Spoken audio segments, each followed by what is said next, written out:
Biodiversity conservation जिसके दो types होते हैं एक्स C2 और इन C2, उस पर नीट में कितने बार रिपीटेड PYQs पूछे हुए हैं, आइए आपको मैं इस शॉर्ट्स में दिखा दूं। क्वेश्चन नंबर 1 जो कि नीट 2025 में ही आया था, which one of the following is an example of x C2 conservation. तो पिछले शॉर्ट्स में हम लोग पढ़े थे कि एक्स C2 कंजर्वेशन के एग्जाम्पल कौन है, जब वी मेट, यानी यहाँ पर जूज एंड बोटानिकल गार्डन्स जो है वो इसका एग्जाम्पल होगा। तो option number 4 will be the right answer. Next question, question number 2 NEET 2024 के अंदर पूछा था, the type of conservation in which the threatened species are taken out from their natural habitat and placed in special setting where they can be protected and given special care. मतलब कि एक जो threatened species है उसको हम लोग अब उसके नेचुरल हैबिटेट से बाहर निकाल रहे हैं, तो उसको क्या बोलते हैं, एक्स C2 कंजर्वेशन बोलते हैं। लेकिन ऑप्शन में कहीं भी एक्स C2 कंजर्वेशन नहीं दिया है, तो हम लोग most probable answer option number 1 which is biodiversity conservation पर जाएंगे, क्योंकि बायोडाइवर्सिटी कंजर्वेशन के ही दो टाइप्स होते हैं, इन C2 और एक्स C2। तो एक्स C2 नहीं दिया है, इन C2 दिया, तो इन C2 तो होगा नहीं, तो एक्स C2 को हम लोग ओवरऑल कंसीडर करेंगे कि वो बायोडाइवर्सिटी कंजर्वेशन के अंदर आएगा। क्वेश्चन नंबर 3 जो कि री नीट 2024 में आया था, आप आगे देखेंगे कि री नीट 2024 वाले पेपर में 4 क्वेश्चंस अकेले पूछे हुए थे इस टॉपिक से। तो क्वेश्चन नंबर 3 है, the reason which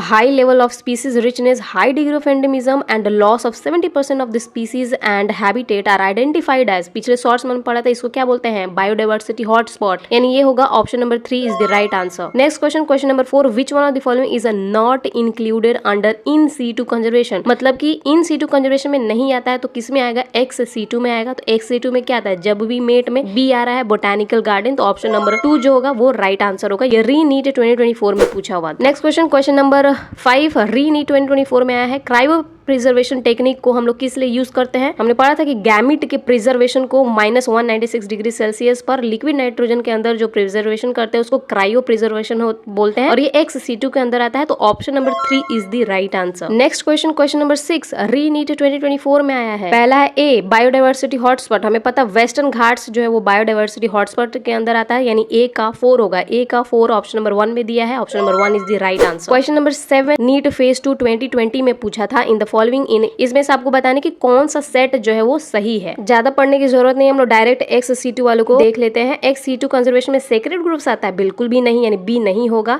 x C2 conservation के अंदर क्या क्रायो प्रिजर्वेशन आता है, हाँ होगा, यानी बी नहीं होगा, डी होगा। सी और डी ऑप्शन तो कट जाता है क्योंकि दोनों में बी दिया हुआ है, और डी होगा तो ये सिर्फ और सिर्फ बी ऑप्शन में दिया हुआ है, यानी B option is the right answer. अगला क्वेश्चन, क्वेश्चन नंबर 8 नीट 2019 में पूछा था, इसका आंसर आप कमेंट बॉक्स में कमेंट कर दीजिएगा। क्वेश्चन नंबर 9 ये भी बहुत ईजी है, इसका भी आंसर आप कमेंट बॉक्स में कमेंट करिए। नीट 2018 का क्वेश्चन है ये। क्वेश्चन नंबर 10 में पूछा है कि इसमें से एक्स C2 कंजर्वेशन का एग्जांपल कौन सा है। तो हमें अच्छे से पता है कि हम लोग जब भी मेट में सफर करते हुए मिले थे तो सफारी यानी वाइल्ड लाइफ सफारी पार्क्स जो है वो आएगा इसके अंदर, यानी option number A is the right answer. एक और क्वेश्चन, क्वेश्चन नंबर 11 AIPMT 2012 में पूछा था, हॉटस्पॉट रीजन का एग्जाम्पल कौन सा है, option number B Western Ghats होगा। और लास्ट क्वेश्चन, क्वेश्चन नंबर 12 जो कि CBSE PMT 2010 AIPMT 2014 में पूछा था, इसमें से एक्स C2 कंजर्वेशन का एग्जाम्पल कौन सा है। तो सीड बैंक, हमें अच्छे से पता है सीड बैंक। सीड बैंक में सीड का भी हम लोग प्रिजर्व करके रखते हैं, तो डी जो होगा हमारा करेक्ट ऑप्शन होगा, option number D is the right answer.